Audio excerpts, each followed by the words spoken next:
great honor to introduce Professor Paul Binski here today.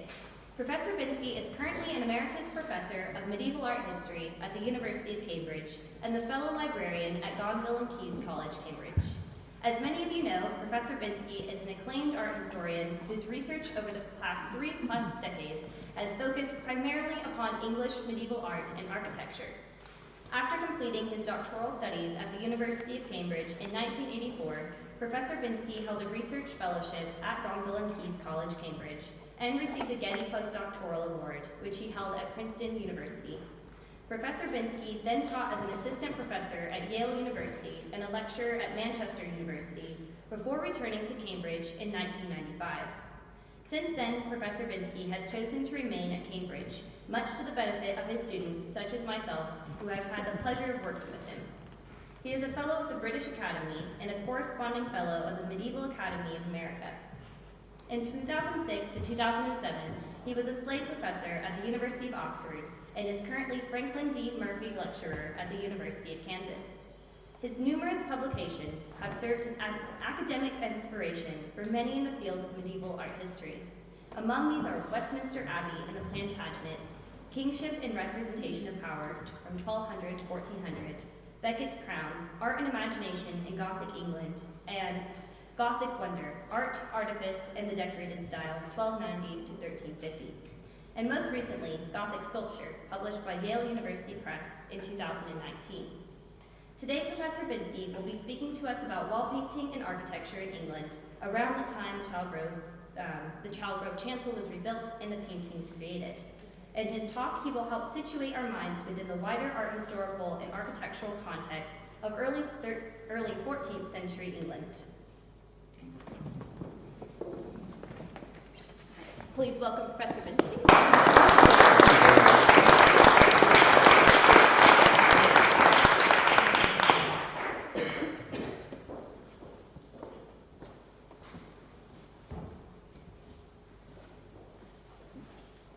Good. Well, while they're loading up, I just want to say, first of all, thank you very much, Sommer, and organisers for inviting me to speak today. I came here 20 years ago. One thing that Sommer quite rightly didn't mention was that I used to make a television series called Divine Designs, and we did a programme in Chalgrove in about 2002. I haven't been back since, but I believed that I was given the privilege of being able to write the programme about English religious art and architecture. You couldn't do it now. I mean, you couldn't have somebody like me writing a programme of that type. And particularly emphasising what we have in our parish churches. We came here for the wall paintings. We went to Ranworth in Norfolk to look at the rood screen and so on, because I've always been a great believer in the kind of consciousness raising that the media can do very quickly, very effectively. Because, quite honestly, so many people are fascinated by these objects, but also, to a certain extent, we all need cheering up, and we need to be instructed a little bit about what's going on. I'm not going to instruct you today. That my mandate was really no more than to put the wall paintings here in some sort of general context. So Sommer, who has been working very specifically on how the pictures might have been formed, where they came from, and so on and so forth, has looked quite closely at them. But my role today is to step back and talk about, I thought in the time available, I'm going to talk for about half an hour, I suppose, then there'll be some questions, to set the scene by looking at, first of all, the parish church as a phenomenon in this particular period. By the way, I'm not showing Chalgrove on the left-hand side, and I will give a very large bottle of champagne. I always regret saying this. I'll give a very large bottle of champagne to anybody who can identify it. Having said that, I don't have any champagne on this. This is a bit of a fraud, but anyway, I'll just put it up because it's a nice little parish. I'll tell you where it is later on. Anyway, I'm going to talk about parish churches first of all, chancels, the role of the liturgy, and the importance in the 13th and 14th century, just as this church is being decorated and built. I mean, the nave you're in is, I assume, a late 12th century structure with later aisles. The chancel we've heard about is a 14th century structure. This is a tremendously active period in the formulation of what the church does. And we need to understand the parish system which has existed before the Norman conquest and remains to now the foundation of Christianity in the country. was a primary way in which people were educated and informed, directed, and probably the only way. The church had immense power at this time. I don't need to tell many of you. Anyway, having talked about that in the chancel a little bit, I'll go on to talk about its form. I want to talk about the pictures, wall paintings in some sort of context, because of course there are many hundreds of wall paintings in Britain, in England particularly from this period. So we need to get some sense of what's going on and how they fit in a little bit into the European context. I'm not going to say too much about this because the European context doesn't really help us terribly much. And finally, I want to talk about the Virgin Mary herself, just towards the end, to give you some general picture. Well, the little church on the left is a place called Little Wenham in Suffolk, which has wall paintings to compare with what we have here, which are very much about the Virgin Mary.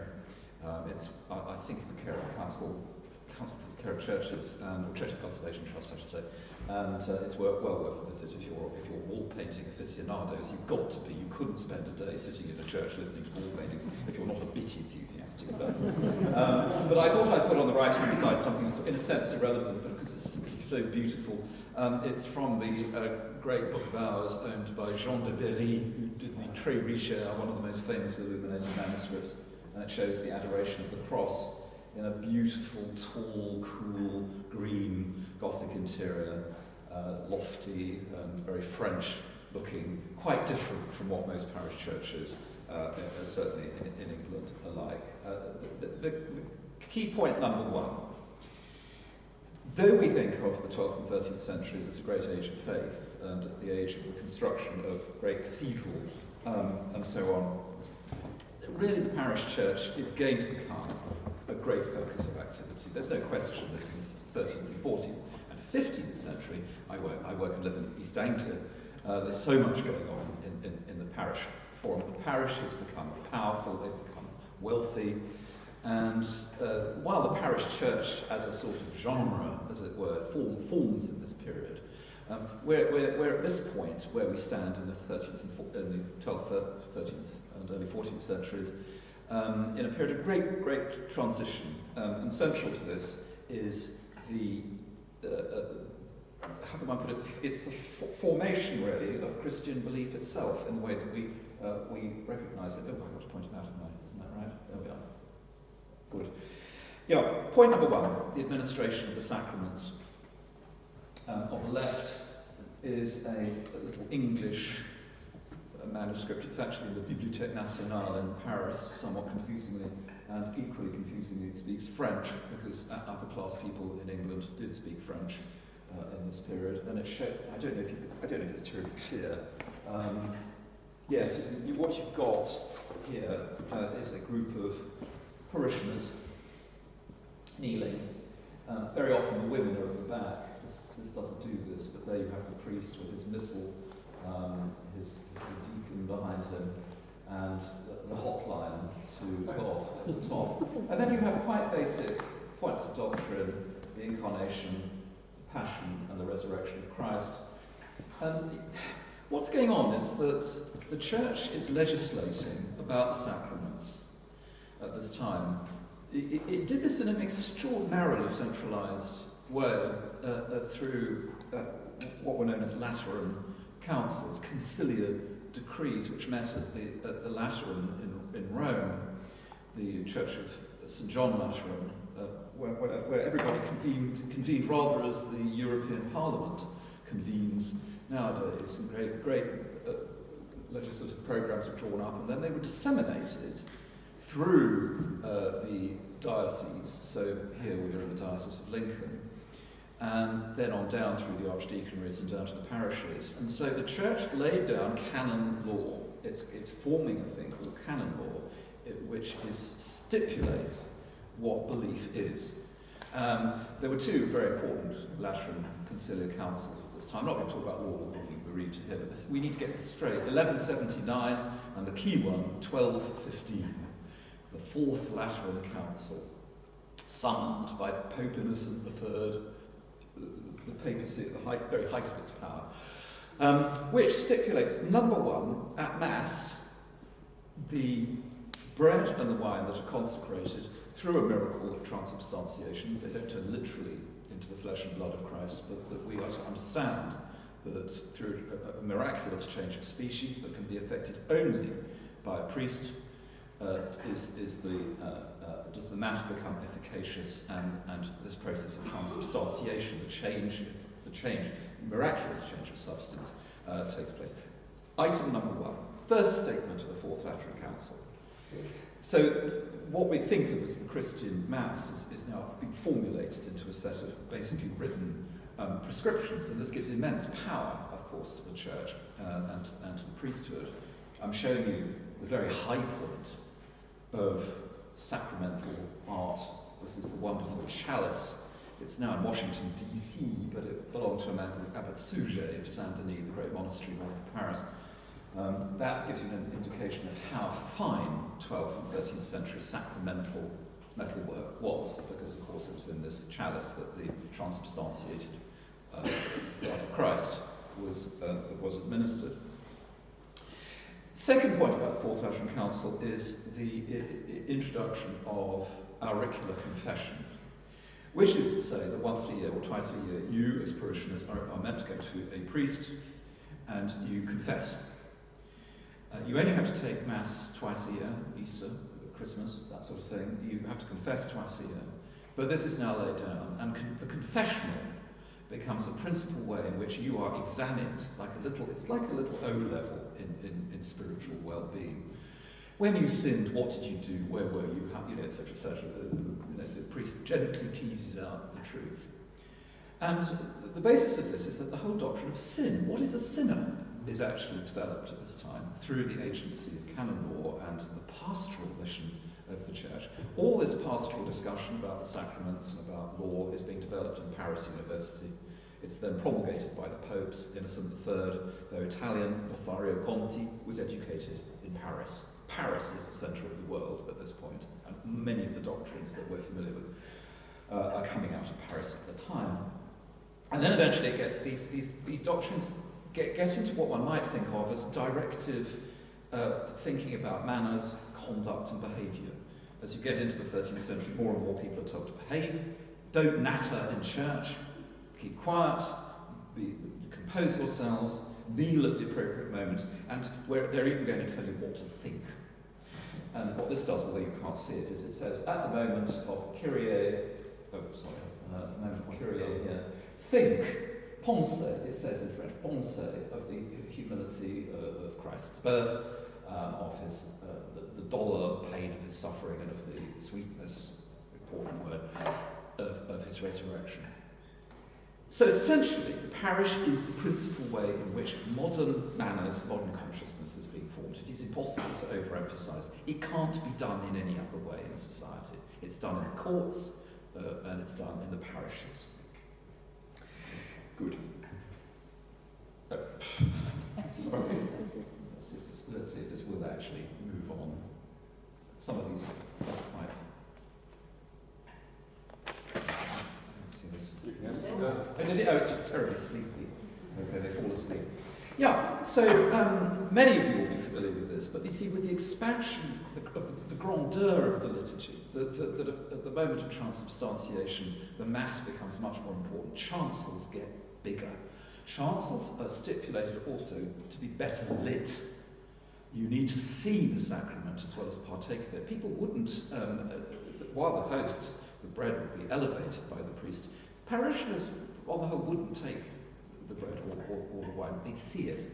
Haul it up, Sir John, people would say to the priest from the back of the church over the screen as the priest raised the host of Mass. So the chancel has to get bigger because the liturgy is getting more ornate and church establishments are getting larger. Was the parish here supported by a group of priests? There wasn't a college here, I think, but a large chancel like this is a sign of the aggrandizement of the beliefs that underline it. The Mass is important. The Mass is the principal vehicle of salvation, along, of course, with penance, confession. So churches get bigger, and as you can see, this is St. Peter's of Barton-upon-Humber, which this is taken almost at random from Richard Morris's book, Churches in the Landscape. Yes. Can you see that dot? Yes. Gosh, you've got good eyesight. The church starts in the 12th century with the black area there, and then it gets a little bit bigger. It gets an apse. Oh, that's better.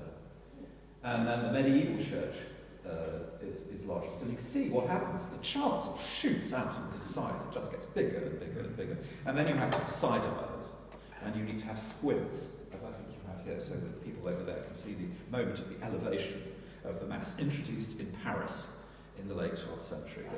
The idea that you raise it up and just seeing it is enough. You don't need to eat it. You consume it through your eyes.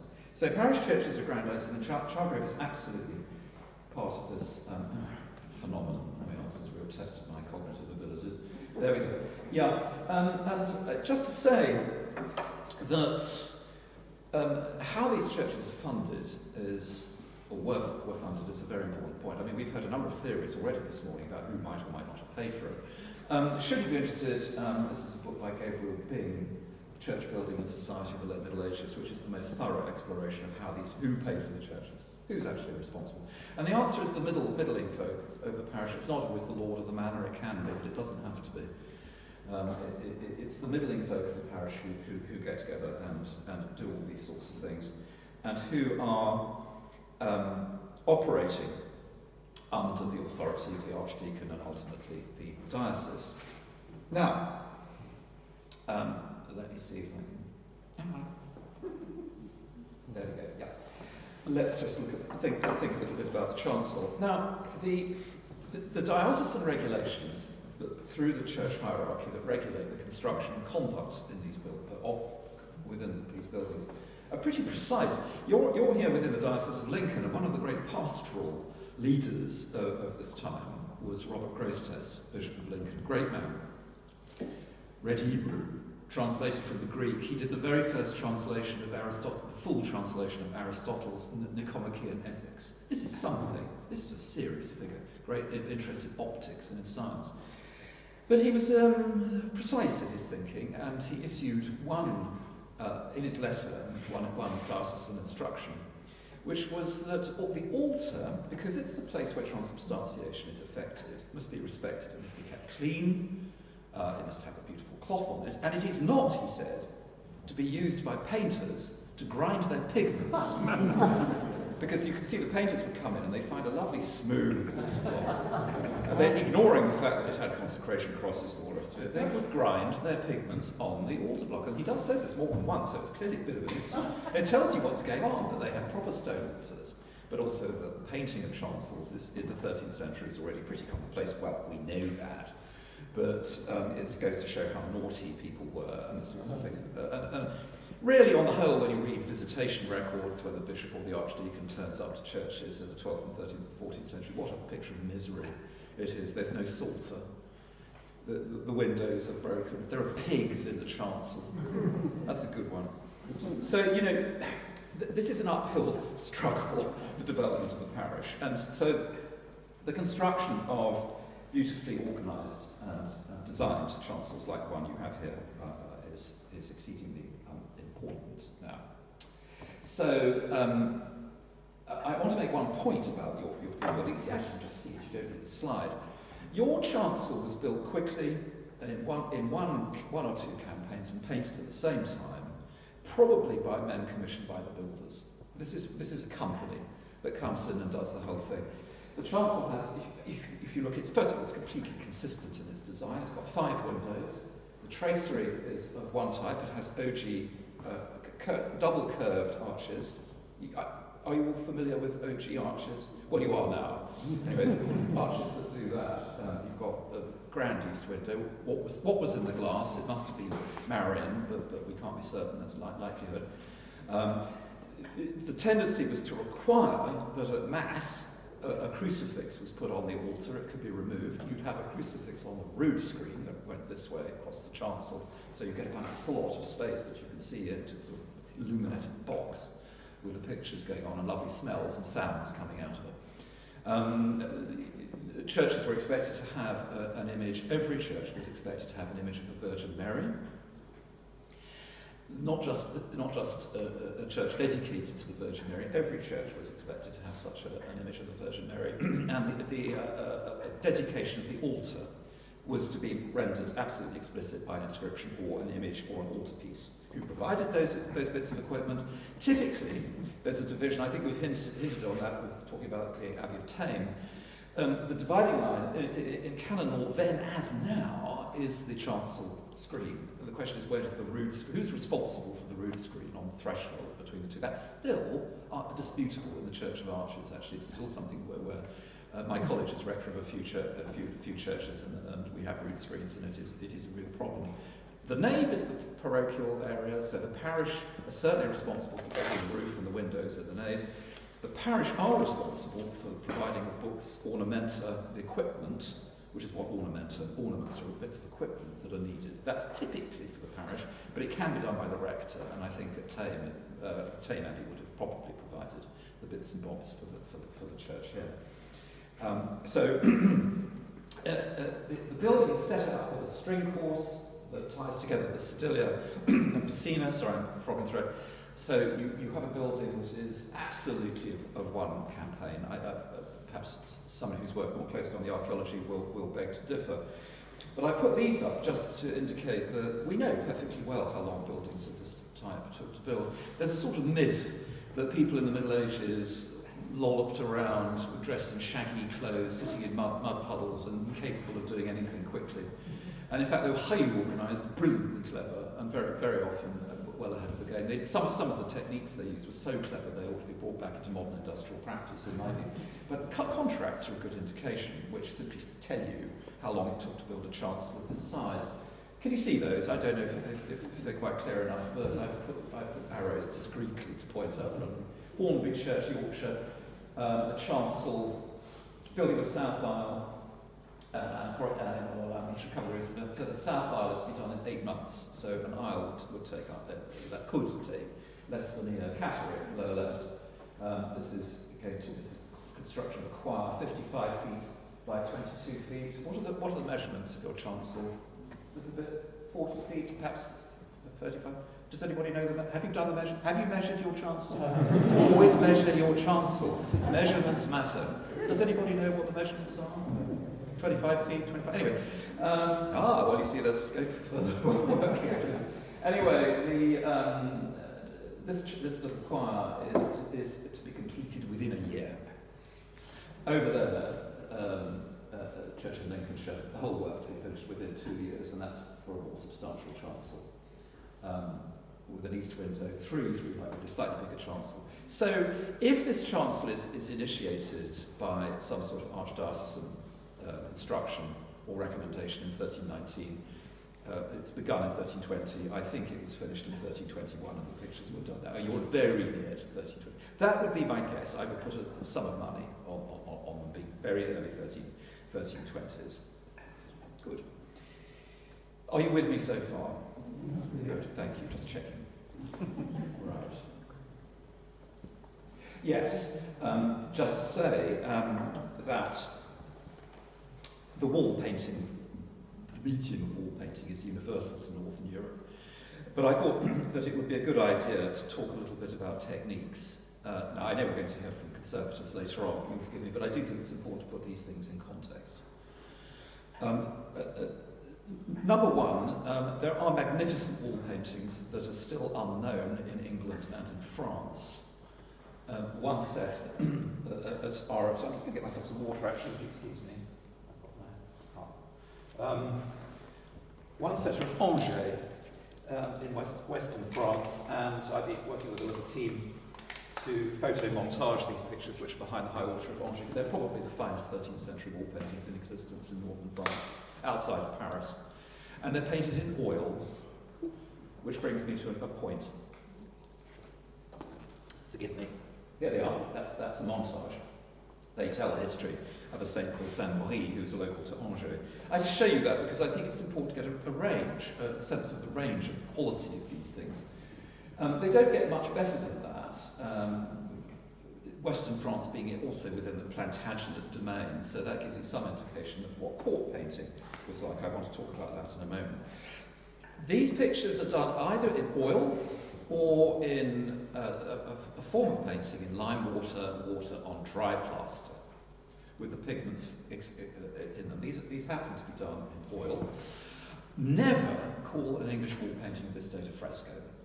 They're not frescoes. Frescoes are a very specific technique, reinvented by Cimabue and Giotto in central Italy in the late 13th century. Romanesque 12th century painting can use something approaching a wet plaster technique, but generally speaking, you're painting on wetted plaster with the pigments done very quickly. So not a fresh layer of fresh plaster that's put over the wall, as in fresco painting. So never call them frescoes; they are wall paintings. That will yeah. Okay. Now, oil painting is very common. It's surprisingly common. We're told in the Italian Renaissance that oil painting was invented by the Van Eycks. Not a bit of it. Oil painting with linseed or related oils was common in the 12th and 13th and 14th centuries. If you go on the right-hand side to, would anybody like to get, this is a brief, there will be a 5-minute test at the end. You think you're going to speak, was it? Do you know where those are? On the right? Anybody? South Newington. Exactly, oil paint used in those. They're a little bit later, about 1340, something like that, so possibly 20, 25 years later than here. On the left is an oil painting in the Anti-Reliquary chapel, so-called, in Norwich Cathedral. Very fine wall paintings of about, I think, about 1280. Back influenced, as it were, by the court in London, and you can see that they... Very often you get these sort of greenish colours with oil painting. Your chancel, do you observe, is in earth colours, ochre, reds, earthen tones. I don't think there's... If there is blue, it's probably an azurite blue, but we're going to be told about that later on. I don't know if I hear discern. Blue is the most expensive medieval pigment. Lapis lazuli blue or ultramarine is even more expensive than gold. So blue is a big signal that you've got very wealthy patronage. As a rule, you don't. So you may have something approaching blue, but your pigments are rather different. And of course, they're not oil paintings. These are water-based paintings, essentially. Okay, so late 13th, early 14th century paintings. The finest of all such paintings are at court in Westminster, which is almost French, and indeed bits of it may be French. Panel paintings like the Westminster Reed Table on the left-hand side, the great high altar piece provided by Henry III for the Abbey of high altar of Westminster Abbey in the 1260s, oil painting on gypsum, on plaster of Paris. It's all analysed now. The extent to which scientific analysis can sort out where things came from is a dendrochronology alone. The doing of tree ring analysis can tell you, as in this case, where the wood comes from. This plank came from Windsor Great Park, the Royal Forests. They know which corner of Windsor Great Park it came from. When you get egg tempera, which you do in Italy, I started to suspect they may be able to genetically analyse the egg yolk that went into it to tell you if you've got an Italian or a Norwegian chicken. I mean, it's only a matter of time. Anyway, so the very well-preserved wall paintings in Westminster Abbey, do go and look at them, are in the South Transept and in St Faith's Chapel. There's a famous one on the right-hand side, the Chapel of St Faith, with the rather menacing-looking picture of St Faith being respectfully prayed to by a Benedictine monk of the community of Westminster, and that gives you an idea of this tremendous courtliness, that sort of posture. And sorry, it's a bit theatrical, but you know that's what this is about, because comportment matters at court. You know, this is when modern manners are beginning to appear for the first time. So that kind of grace is absolutely characteristic, and also the way the drapery folds go in this kind of switchback. Do you see that? Like that, you get that here. But this is where it's starting around 1300, late 13th century. So you're getting a very quick art history lecture here. Oh, sorry, I didn't mean to go that fast. This machine is very. Let me just go back. Yeah. The grandest set of paintings in England were at the Palace of Westminster. I did my PhD thesis on this for some in the late 19th century, now the Painted Chamber of Westminster, which went up in smoke in 1834. Brilliant topic. Nothing survives. So you can sort of, you can say what you like. Unfortunately, 10 years after I did my dissertation published, it started showing up. Bits of it started showing up, and actually, thank heaven, they fitted in. But anyway, it was one of the meeting places of the Houses of Parliament in the old Palace of Westminster before Puget and Barry rebuilt it. Here is the Painted Chamber, decorated by King Henry III and King Edward I. So a thoroughly Plantagenet space, very much in the style of the paintings at Angers I showed a little bit earlier on. You can see here's a map.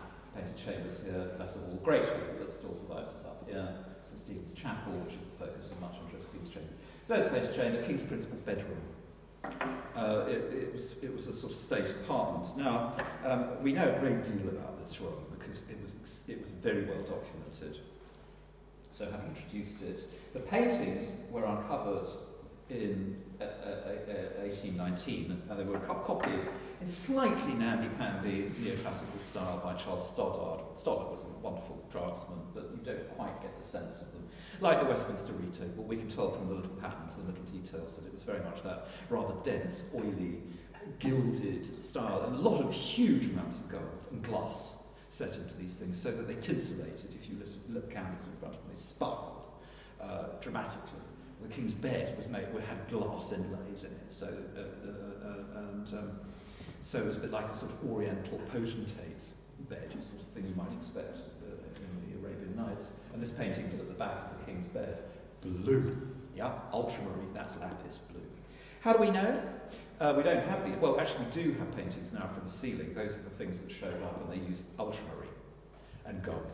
So that gives you some sense of it. And indeed, talking about what do we know about paintings, I'm going to dwell on this just for the moment. I know we started a bit early, so for some reason, all right if I yammer on. Yes. Okay, all right. I mean, I can go on to the just wrestle me from the podium when you get sick. The thing about the royal administration, unlike the parish administration, is that it's phenomenally well documented.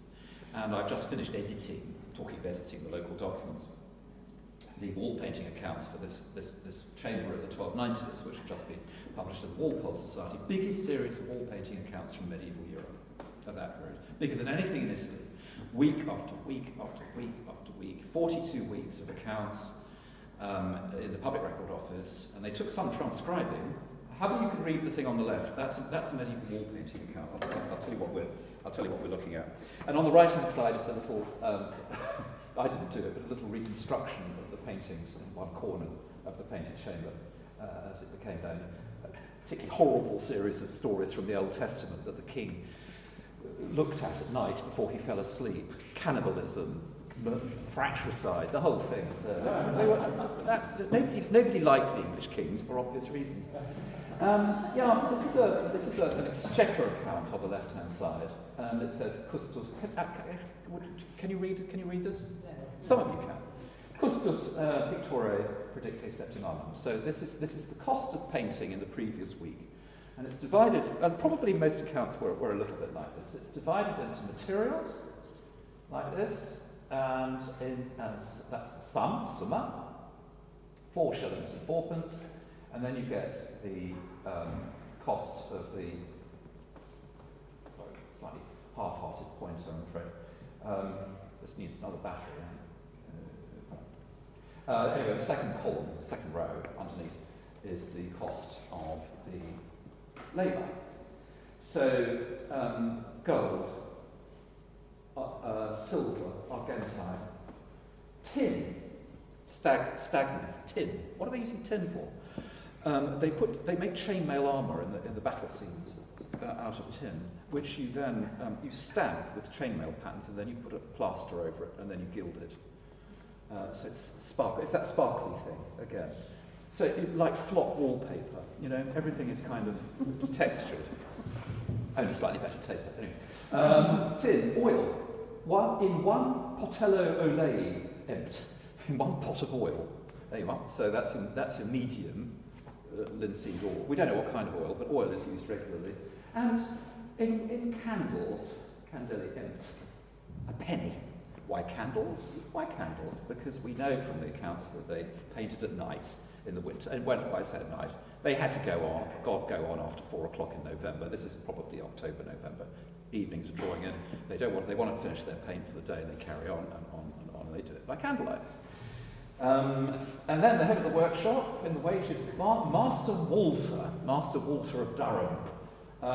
He gets a shilling a day. That's a master's wage. So for a week, 7 shillings. John of Sonnington, John of Carlisle, Roger of Winton, Thomas of Worcester, Roger de Bello Campo, Beecham in French. Roger de, anybody like to volunteer what that says? Ibernia, Ireland. Roger of Ireland. Thomas Filius Magistri Walteri. He's the son, so he's the little apprentice that Master Walter is bringing up.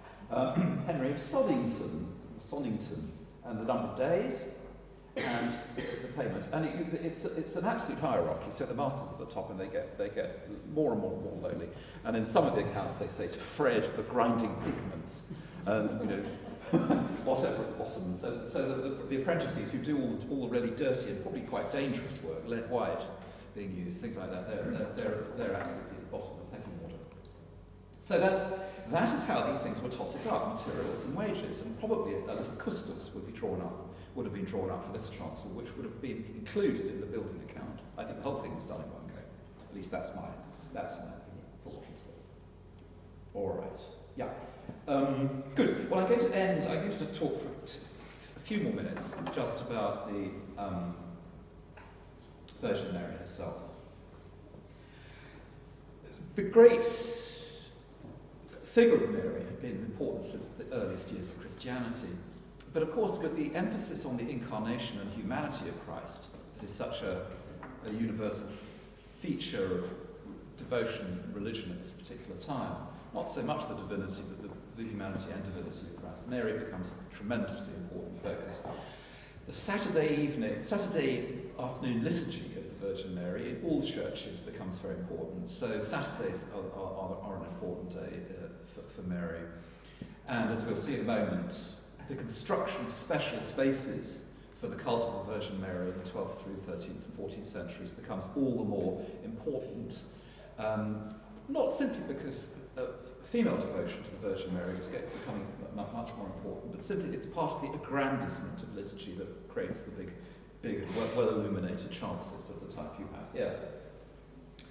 So the Virgin Mary, of course, is the principal intercessory figure, mother of all the saints. She needs no introduction, but the fact of her presence here in this form is nevertheless notable. But it's worth bearing in mind having a little think about how universal this was in Europe, and how the pictures about the Virgin Mary differ in nuance and interest as we go from place to place. So we're familiar that at Chalgrove you get the episodes of the death of the Virgin Mary and the funeral of the Virgin Mary, along with the life of Christ. Now, you can get all sorts of different combinations of this, and sometimes they're not narrative at all. I mentioned Court earlier on. I mentioned Little Wenham, the little church in Suffolk. Well, do go see the pictures there, because they got blue, and the chancel is, it's right in the middle of nowhere. It's a tremendous set of wall paintings.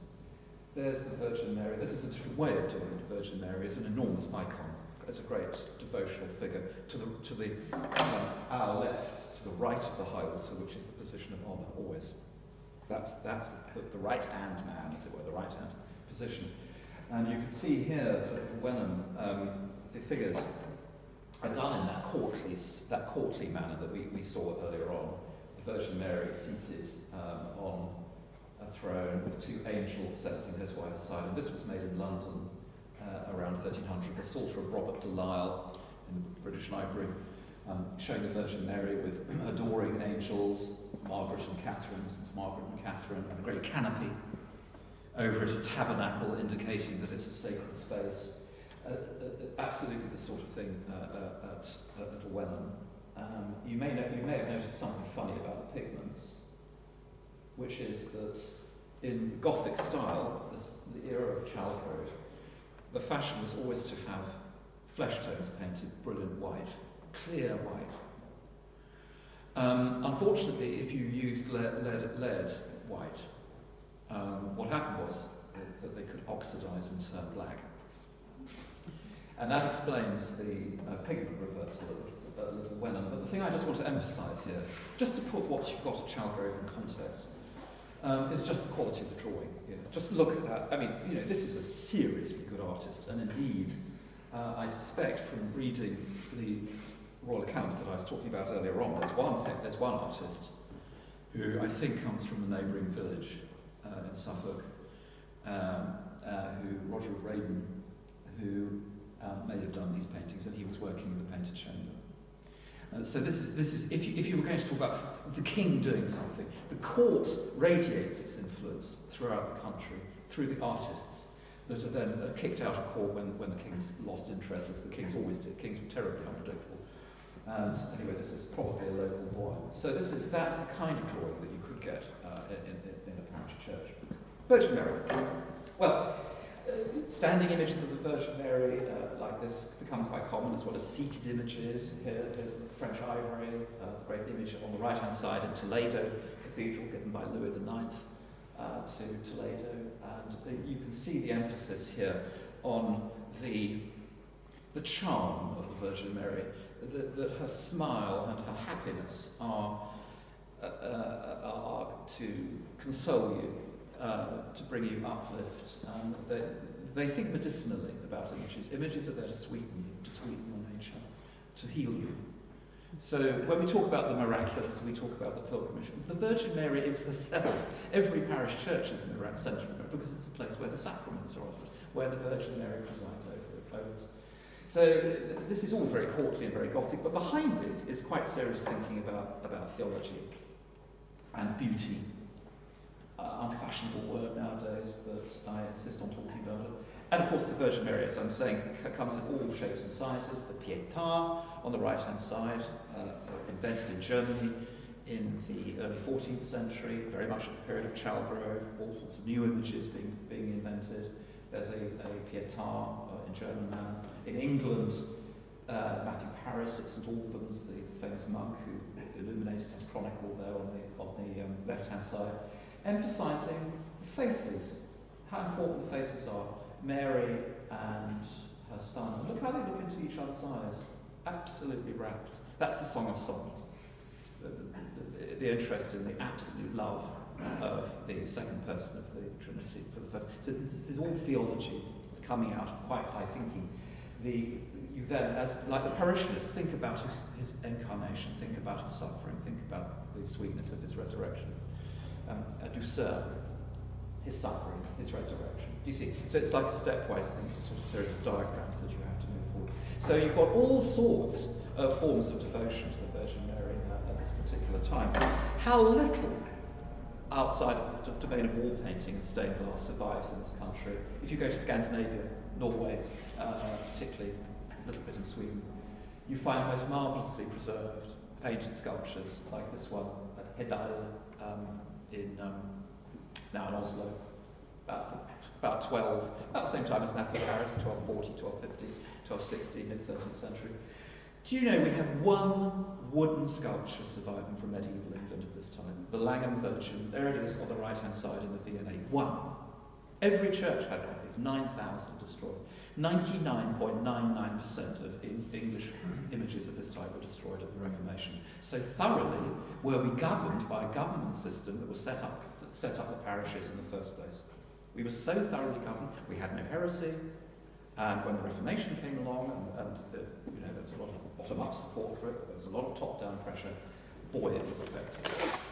And the same applies to the wooden roots as well. We have the screens, but the crucifixions were very largely, as I'm sure you know, destroyed. That's the Lagan Virgin on the right-hand side, and you have to imagine something splendid there. So this is why the wall paintings matter, because the wall paintings and the glass and the illuminated manuscripts superbly are preserving the Christ, something that has disappeared. This is a European-wide phenomenon. If you go to Padua, decorated in the early years of the 14th century in the Arena Chapel in Padua, difficult to get into nowadays, but it's a little picture box built by one man, a banker, Enrico Scrovegni. Here is Scrovegni, on the favourable side of the Last Judgment. Medieval imagery is nothing if not subtle.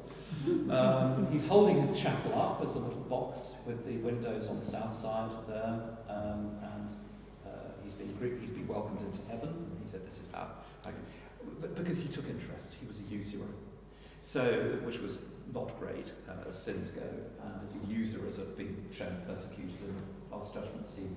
But it has the life of Christ, the nativity, miracles of Christ, a little bit of the miracles ministry, the passion, crucifixion of Christ, and the resurrection of Christ, and with it, the early life of the Virgin Mary. So you see, you've got a whole series of modules. You can have life of Christ past death of the Virgin Mary at Chalgrove. You can have life of Christ past birth of the Virgin Mary, as in the Scrovegni Chapel in Padua, decorated around 1303 for Enrico Scrovegni by, of course, Giotto, who is one of the early developers and consolidators of fresco technique. So this whole question of Marian imagery is quite complicated. I just want to say one thing. I know that Italians do occur in ecclesiastical records in England, but when you look, they're all over the place. Papal provision in the 14th century, the Pope would provide directly, the English church was stuffed with absentee Italians who were drawing income but they weren't ever here. This happens everywhere. So if I go to instruct one thing, these paintings have got nothing to do with Italy. They're not frescoes, and they're part of a wider currency of Marian devotion. Well, I think we're familiar with the chart, so I put this in. Let me just move on. I'm sorry this is so slow. There we go. I just want to end. Can I have 2 minutes? Yes. Thank you. I just want to end with what's going on in 1320. What's going on in 1321? In the Painted Chamber of Westminster, you can get it down to a week. So actually, chronologies can be done quite precisely. Well, what's going on in 1320, 1321? And the answer is actually in Ely, the greatest programme of all of Marian art, conceived in sculpture, a much more expensive medium. Here's Ely Cathedral from the air. I want to talk for a moment, only just to add about the later chapel there, which was begun in 1321 and was probably intended to be the development office for the rebuilding of the cathedral as a whole. That sounds like an incredibly vulgar observation, but the fact is that that's how you got your income, through visitors to the later chapel. We were talking about Walsingham and the cult pilgrimage possibilities. Here, I think it really was going on. The man who presided over the construction of the later chapel at Ely was a man called Alan of Walsingham. He was an Walsingham man, he was a goldsmith, sacrist, and Ely is placed directly on the pilgrimage route to Walsingham, and I think they were trying to short circuit Walsingham. Why did they need a development office? Because the tower was rocky, and in fact what happened was in 1321 they set the first stone, they dug the foundations for the Lady Chapel to be begun. The water table sank, and they brought the tower down the next year in 1322. The central tower crashes down. Telescopes causes minimum damage, but enough to put the church into disuse. And the great octagon is built from 1322 to 1349. The later chapel, it's a disaster, because the thing is, they hadn't built the development office, so they've got neither a church nor the development office to put it back. In a sense, medieval society being very resilient, they recovered from this. But the work on the Lady Chapel was soft-pedaled, but I just want to talk about it for a moment interiorly. There we are. 1321 to 1349, most ornate building of its type in England, certainly a crowd pleaser, open to the public, open to the monks. The monks and the public separated by screens, all the glass is gone, all the sculpture violently smashed away in, we don't know quite when, either in the 16th or mid-17th century.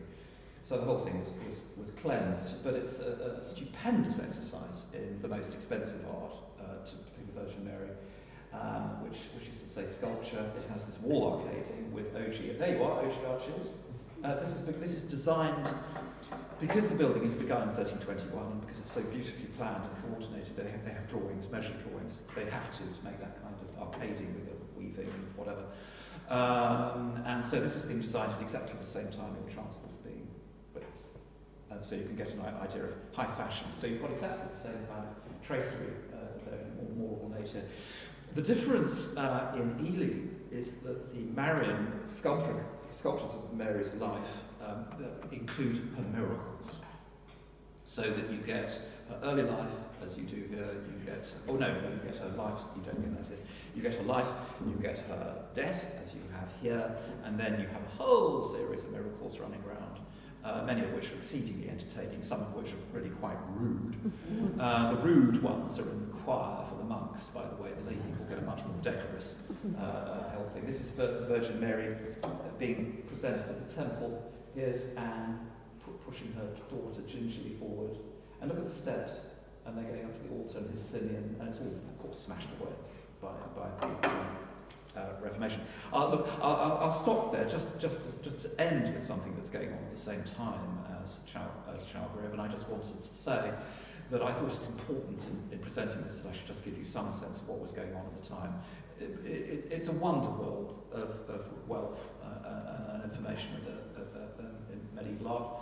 I've spent my entire life doing it and have survived. I just hope that helped you. Thank you.